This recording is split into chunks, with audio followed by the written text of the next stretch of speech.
বিসমিল্লাহির রহমানির রহিম। আসসালামু আলাইকুম রহমতুল্লাহ। ওয়ার্ডপ্রেস টেমপ্লেট হায়ারার্কি পার্ট 2 টিউটোরিয়ালে আপনাদের সবাইকে স্বাগত জানাচ্ছি। আমি মোহাম্মদ সোহেল রানা।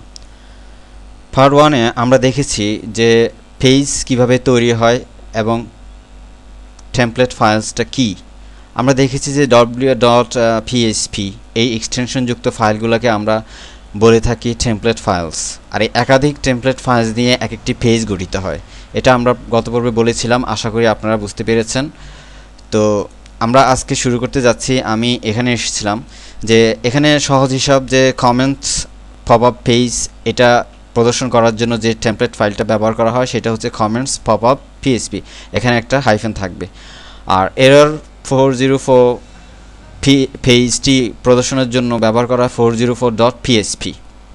অর্থাৎ যদি কোনো আমরা যেমন ধরেন আমি যদি এই কাজটা করি যে এখানে আমি এমন একটা পেজ চাচ্ছি যেটা এখানে এদের ওয়েবসাইটে করা নাই, যেমন আর্কাইভ দিয়ে আমি এন্টার দিলাম, দেখা যাচ্ছে পেজ নট ফাউন্ড।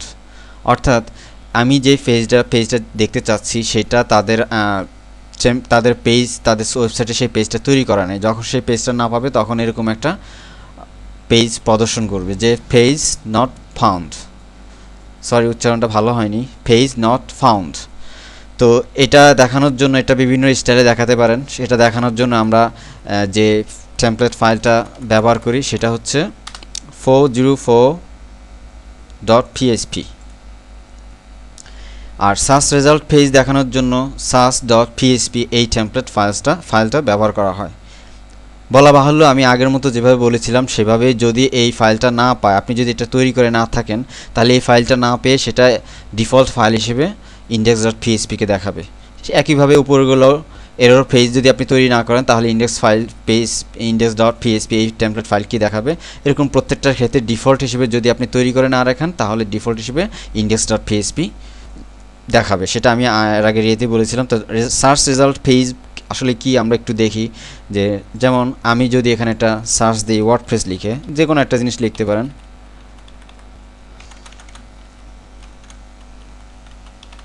ওয়ার্ডপ্রেস লিখে আমি একটা সার্চ দিলাম। আমি চাচ্ছি ওয়ার্ডপ্রেসের যে ব্লগগুলো আছে, পোস্টগুলো আছে সেগুলো যেন দেখায়। আমি একটা সার্চ দিলাম, এই সার্চের রেজাল্টটা এখানে প্রদর্শন করা হচ্ছে লিস্ট আকারে, যে ওয়ার্ডপ্রেস টিউটোরিয়ালের যতগুলো পোস্ট আছে সেটা এই পেজে লিস্ট আকারে দেখাচ্ছে। এটা সার্চ রেজাল্ট। এখানে আরও পেজ আছে, পেজ ইনিশিয়েট করে আপনি দেখতে পারেন। এই যে সার্চ করার পর যে রেজাল্টটা আপনি পাবেন সেটা দেখানোর জন্য যে পেজ, সেটা হচ্ছে result page, search result page. আর এই পেজটা দেখানোর জন্য যে টেমপ্লেটটা ব্যবহার করা হয় সেটা হচ্ছে search.php। তাহলে আমরা এটা মোটামুটি দেখলাম, আমরা সহজভাবে দেখলাম। আমরা এর ভিতরে এতক্ষণ আমরা যা দেখলাম সহজভাবে দেখলাম। আপনারা যদি এখানে না বুঝতে পারেন অবশ্যই প্রথম টিউটোরিয়ালটা আপনারা অবশ্যই দেখে নেবেন, ওটা খুবই গুরুত্বপূর্ণ। এখানে কোনগুলো স্ট্যান্ডার্ড ফাইল আমরা এর আগে দেখেছিলাম যে স্ট্যান্ডার্ড ফাইল কোনগুলো, হেডার পিএসপি, ফুটার পিএসপি এবং সাইডবার পিএসপি, এগুলো হচ্ছে স্ট্যান্ডার্ড ফাইল। এগুলো সব টেমপ্লেট ফাইলের ভিতরে এগুলো কম বেশ একটা দুইটা কম বেশ থাকতেই পারে, সেই জন্য এগুলো স্ট্যান্ডার্ড ফাইল বলা হয়। তো আমরা এবার এটা থেকে আমরা সরে আসি। এবার আমরা চলে যাচ্ছি যে আমাদের এটাতে।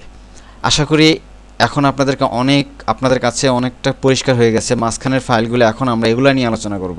এতক্ষণ করেছিলাম এখান থেকে এ পর্যন্ত আর index.php পর্যন্ত। এবার আমরা দেখতে চাই একটা একটা করে আর্কাইভ। আমি আর্কাইভ পেজ আসলে কি আমি বলিনি।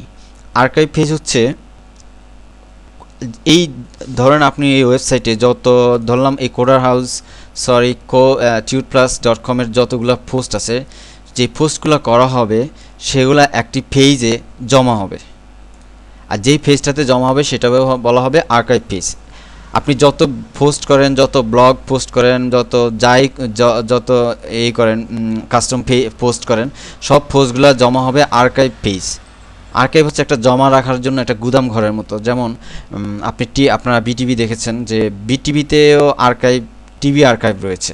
অর্থাৎ বিটিভিতে যত রকমের পূর্বে যত অনুষ্ঠান হয়েছে সেগুলো ওই আর্কাইভে জমা থাকে। যদি আপনি গেলে পাবেন না, কিন্তু এটা একটা নিয়ম যে আর্কাইভে সবগুলা পুরনো অনুষ্ঠানসূচি অনুষ্ঠানগুলো সেখানে জমা থাকে, এটার বলে টিভি আর্কাইভ। তেমনি আছে ফিল্ম আর্কাইভ, পূর্বে যত ফিল্ম তৈরি হয়েছে সেই ফিল্মগুলো আপনি ফিল্ম আর্কাইভে গেলেই পাবেন, অর্থাৎ যা আগে থেকে যা তৈরি হয়েছিল সেগুলো এক জায়গায় এসে জমা হবে, সেটার নাম হচ্ছে আর্কাইভ পেজ। একজন ইউজার আপনার পোস্ট থেকে যে কোনো একটা পোস্ট যেইভাবে হোক, যে কোনো অর্থ দিয়ে হোক, ক্যাটাগরি দিয়ে হোক, যেভাবে হোক সার্চ করবে যে আমি ওই পোস্টটা চাচ্ছি, তখন এই আর্কাইভ পেজ দিয়ে সেই পোস্টটা সে প্রদর্শন করবে। তো আর্কাইভ পেজের জন্য আমরা দেখেছি যে archive.php তৈরি হয়। এখন আমরা চাচ্ছি কি, এখন আমরা চাচ্ছি আর্কাইভে তো সবগুলো জমা হয়, এখন আমরা চাচ্ছি সেটাকে আলাদা আলাদা ভাগ করে সুন্দর করে সাজিয়ে গুছিয়ে রাখবো। এই যে সুন্দর করে সাজিয়ে গুছিয়ে রাখা, এই রাখার পদ্ধতিটাকে আমরা বলে থাকি ট্যাক্সোনমি। এই ট্যাক্সোনমি হচ্ছে কোনো কিছু সাজিয়ে রাখার পদ্ধতি। এটা নিয়ে আমি আরও পরে বিস্তারিত আলোচনা করতে যাচ্ছি, সেটা একটু পরে আসছি। তার আগে আমরা একটা প্রথম থেকে শুরু করি। আর্কাইভের ভিতরে আছে, আমরা দেখতে পাচ্ছি author archive, category archive, custom post type archive, custom taxonomy archive, data archive, tag archive. তো অথর আর্কাইভ হচ্ছে আপনি আর্কাইভে যেগুলো জমা হচ্ছে সেই জমাকৃত ব্লগগুলোকে আপনি চাচ্ছেন যে লেখক যারা ধরেন আপনার ব্লগে 3 জন লেখক আছে, এই 3 জন লেখকের জন্য এই ব্লগগুলোকে আলাদা করবেন, শুধু লেখকের প্রত্যেকের জন্য আলাদা করে সেই আর্কাইভের পোস্টগুলোকে আপনি সাজিয়ে রাখবেন। সেই ক্ষেত্রে আপনি অথর আর্কাইভ ব্যবহার করবেন। তো উদাহরণস্বরূপ আমি বলতে পারি, যদি ধরো আমরা এখানে আসি, আমি যদি এখানে একটা আমি এখান থেকে দেখাচ্ছি, এখানে একটা পোস্ট আমরা হোম পেজে চলে যাই, তাহলে আপনার বুঝতে সুবিধা। আমি হোম পেজ থেকে দেখাচ্ছি।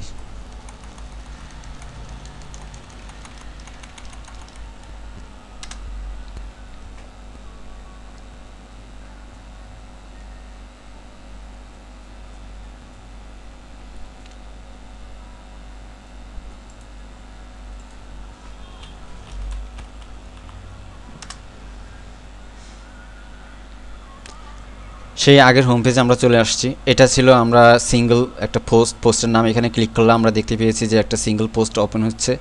আর এটা হচ্ছে এই পোস্ট যিনি লিখেছেন সেই পোস্টের অথরের নাম। আমি যদি এই অথরের ক্লিক করি তাহলে কি হচ্ছে দেখি, তাহলে হচ্ছে এই পোস্টকারের বা এই অথরের যতগুলো পোস্ট আছে সেগুলো এখানে দেখানো হচ্ছে। এই লেখক 3টি পোস্ট করেছেন, এই 1 2 3 4টি পোস্ট করেছেন, এই 4টি পোস্ট এখানে লিস্ট আকারে দেখানো হচ্ছে। এই যে অথরের পোস্টগুলো এখানে দেখানো হচ্ছে, সেটা দেখানো হচ্ছে যে টেমপ্লেটের মাধ্যমে, সেটা হচ্ছে author.php।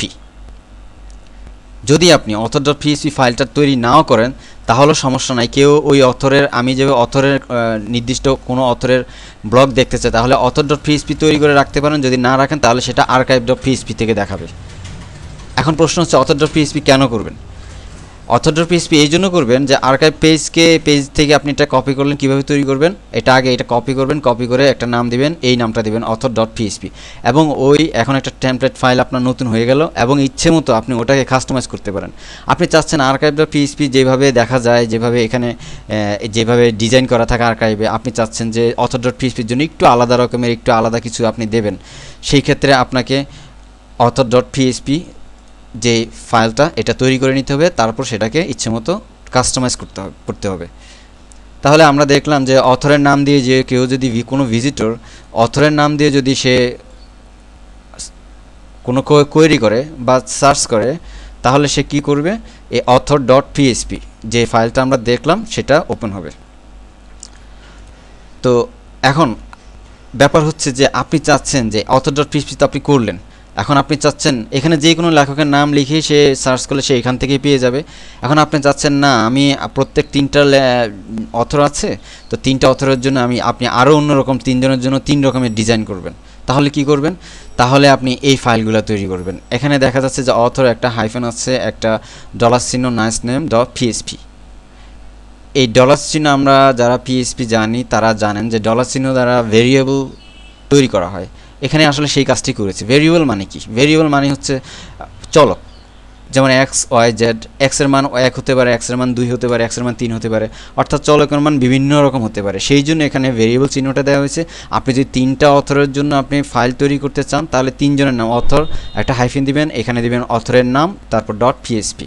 এরকম 3 জনের নাম দিয়ে 3টা ফাইল তৈরি করতে পারবেন। সেই জন্য এখানে ভেরিয়েবল ব্যবহার করা হয়েছে। আশা করি বুঝতে পেরেছেন। এই জন্য এখন এগুলোকে বলা হয় ভেরিয়েবল টেমপ্লেট। তো আপনি যদি চান যে মনে করেন আপনি এখানে আপনার অথর আছে 3 জন, এখানে আপনি রানা নামে আপনার একটা অথরের আপনি ফাইল তৈরি করবেন, তাহলে কিভাবে তৈরি করবেন? অথর একটা হাইফেন দিবেন, তারপর যে লেখক তার নাম দিবেন, যেমন রানা নামে অথরের আপনি একটা ফাইল তৈরি করতে চাচ্ছেন, তারপর .php দিবেন। তাহলে যে কেউ যদি সে ইউআরএল দেয় এইভাবে, একটা প্রথমে আপনার নাম, আপনার সাইটের নাম, তারপর অথর, তারপর যে লেখকের চাচ্ছেন সেই লেখকের নাম দিয়ে যখন সে সার্চ করবে বা কোয়েরি করবে বা এন্টার চাপবে ঠিকানাটা লিখে, তখন সে এই ফাইলটা দেখতে পাবে। এই ফাইল দিয়ে তৈরি যে পেজটা সেটা সে তার সামনে উপস্থাপিত হবে।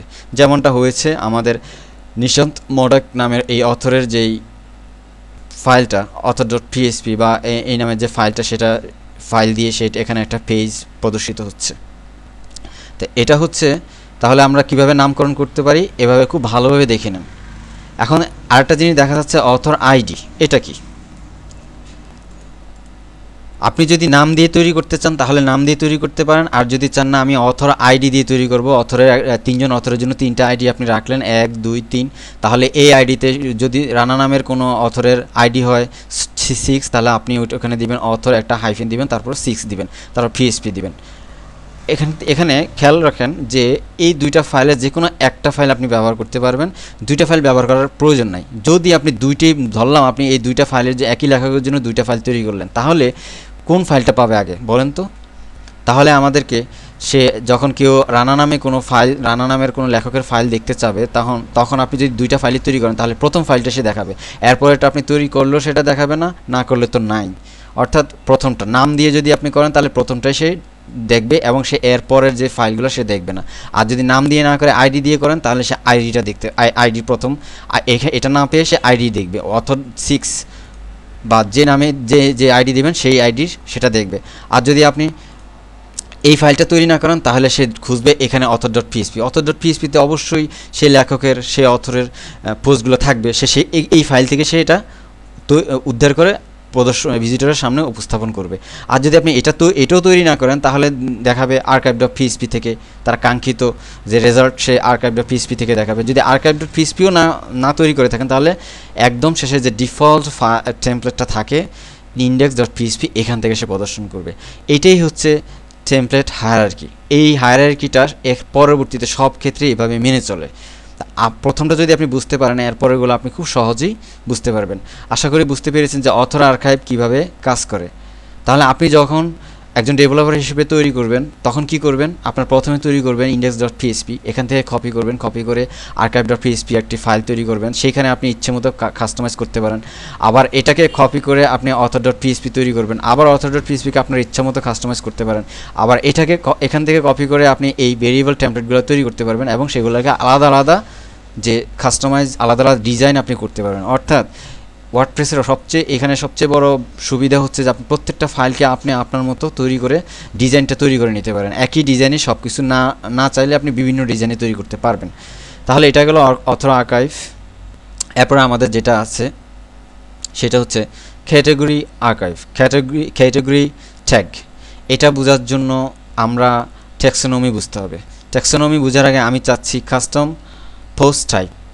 কাস্টম পোস্ট টাইপটা আমি ভালোভাবে বোঝানোর চেষ্টা করব, যাতে এটা কাস্টম পোস্ট টাইপ আমি আগে দিয়ে বুঝিয়ে তারপর ট্যাক্সোনমিতে যাব। ট্যাক্সোনমিতে গেলে আপনার এই কাস্টম ট্যাক্সোনমি ডেট, আচ্ছা আমি এখানে ডেট আর্কাইভটা বলে দিই, এটা ট্যাক্সোনমিতে পড়ে না, সেই জন্য যদি আপনি এখানে আমি দেখালাম যে অথরের হিসেবে আপনি এটাকে বিভিন্নভাবে তৈরি করলেন, অথরের ফাইল তৈরি করে নিলেন। এখন আপনি যদি চাচ্ছেন সময়ের উপর ভিত্তি করে আপনার এই টেমপ্লেট ফাইলগুলোকে archive.php থেকে সময়ের ভিত্তিতে সেগুলোকে সাজাবেন, তাহলে তাও পারবেন। সেক্ষেত্রে আপনি বছর ভিত্তিক সাজাতে, সেটার জন্য আপনি যে ফাইলটা তৈরি করবেন সেটা হচ্ছে date.php। date.php তৈরি করবেন এবং সেখানে প্রয়োজনীয় ফাংশন ব্যবহার করা। এখানে আপনি যখন তৈরি করা শিখবেন, থিম ডেভেলপমেন্টে যখন কোডিং শিখবেন তখন আপনি সেটা জেনে যাবেন। এখন আপাতত জানেন যে date.php একটা ফাইল তৈরি করতে হবে। এই ফাইলের ভিতরে আপনি ইয়ারলি আপনি সেগুলো সাজাতে পারেন, বছর হিসেবে সাজাতে পারেন, মাস হিসেবে সাজাতে পারেন, দিন হিসেবে সাজাতে পারেন। সেটার জন্য আপনার আলাদা আলাদা ফাংশন আছে, সেই ফাংশনগুলো আপনি ব্যবহার করবেন। তাহলে গেল ডেট আর্কাইভ। ডেট আর্কাইভের জন্য date.php টেমপ্লেট ফাইলটা তৈরি করবেন। যদি না তৈরি করে থাকেন তাহলে সে আগের মতো করে সে archive.php থেকে আপনার ব্লকগুলো প্রদর্শন করবে। আর যদি আর্কাইভ ডট পিএইচপি না না না ঠিক করা থাকে, আপনার তৈরি করা না থাকে, তাহলে ইন্ডেক্স ডট পিএইচপিতে সেটা প্রদর্শন করবে। এরপর আমি আর বলতেছি না, আপনি অবশ্যই বুঝতে পারছেন যে সেটা কীভাবে আসবে। আমি এরপর এগুলো এভাবে বলে যাচ্ছি। তো এটা পড়ার আমরা এবার যেটা করতে যাচ্ছি সেটা হচ্ছে custom post type. Custom post type কী? কাস্টম পোস্ট টাইপের আগে আমরা শিখব পোস্ট টাইপ কী। চলুন আমরা পোস্ট টাইপ দেখি। পোস্ট টাইপ, আমি প্রথমেই বলছি যে এই পোস্ট টাইপ শব্দটাকে আপনি দুটো শব্দকেই আপনি একসাথে ভাববেন। এটা একটা নাম, এটাকে আলাদা আলাদা ভাববেন না। যেমন এটা পোস্ট, এটা টাইপ, এই আলাদা আলাদাভাবে আপনি চিন্তা করবেন না। কারণ এই আলাদা আলাদাভাবে যদি আপনি চিন্তা করেন তাহলে আপনার মাথা ঘুরে যাবে যে পোস্ট টাইপের ভিতরে আবার পোস্ট আছে, আবার পোস্ট টাইপের ভিতরে আবার পেজ আছে। পেজ এবং পোস্ট কিন্তু দুইটা আবার আলাদা জিনিস না। আবার পোস্টগুলোকে কোথায় দেখানো হয়? পেজের ভিতরে দেখানো হয়। এই যদি আপনি ঝামেলায় পড়ে যান তাহলে আপনি কিছুই বুঝতে পারবেন না। সেই জন্য আমার থেকে যে রেকমেন্ড করব সেটা হচ্ছে আপনি পোস্ট টাইপ জিনিসটাকে একটা জিনিস ধরেন। যেমন ধরেন আমরা লাল মিয়া, একজন মানুষের নাম লাল মিয়া। এখন লাল মিয়া যে লালই হবে এমন কোনো গ্যারান্টি নেই। লাল মিয়া হয়তো কালো, কিন্তু তার নাম লাল মিয়া। এখন আপনি যদি ওই লাল মিয়াকে, লাল শব্দটাকে আপনি বিশেষভাবে চিন্তা করেন যে লাল মিয়া মানে হয়তো লাল রঙের কোনো মানুষ, তাহলে তো সেটা ভুল হবে।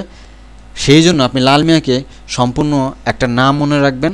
ঠিক এটাও এরকম, আপনি পোস্ট টাইপ জাস্ট একটা নেম, পোস্ট টাইপ। তো ওয়ার্ডপ্রেসে পোস্ট টাইপ দু রকমের হতে পারে, একটা ডিফল্ট পোস্ট টাইপ আর একটা custom post type. Default post type কোনগুলো কী?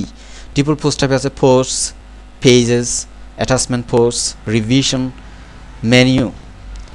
এটি হচ্ছে ডিফল্ট পোস্ট টাইপ। যখন ওয়ার্ডপ্রেস ইনস্টল করা হয় তখন ডিফল্টভাবে এই পোস্ট টাইপগুলো অটোমেটিক আপনার আপনার ওয়ার্ডপ্রেস যেটা ইনস্টল করলেন ওখানে সেটা চলে আসে। তো আমি সময় সংক্ষেপ করার জন্য চাচ্ছি যে আমি এখানে আপাতত শেষ রাখছি। আজকে পোস্ট টাইপ পর্যন্ত আসলাম। আমি ছোট যে টিউটোরিয়ালগুলো ছোট করতে চাচ্ছি, আপনাদের সুবিধা হবে ডাউনলোড করতে, আমারও সুবিধা হবে আপলোড করতে। তো খোদা হাফেজ, আজকে এ পর্যন্তই। ভালো থাকবেন, সুস্থ থাকবেন। পরবর্তীতে আরও সুন্দর আরও প্রয়োজনীয় জিনিস নিয়ে আপনাদের সামনে হাজির হব ইনশাআল্লাহ। সেই জন্য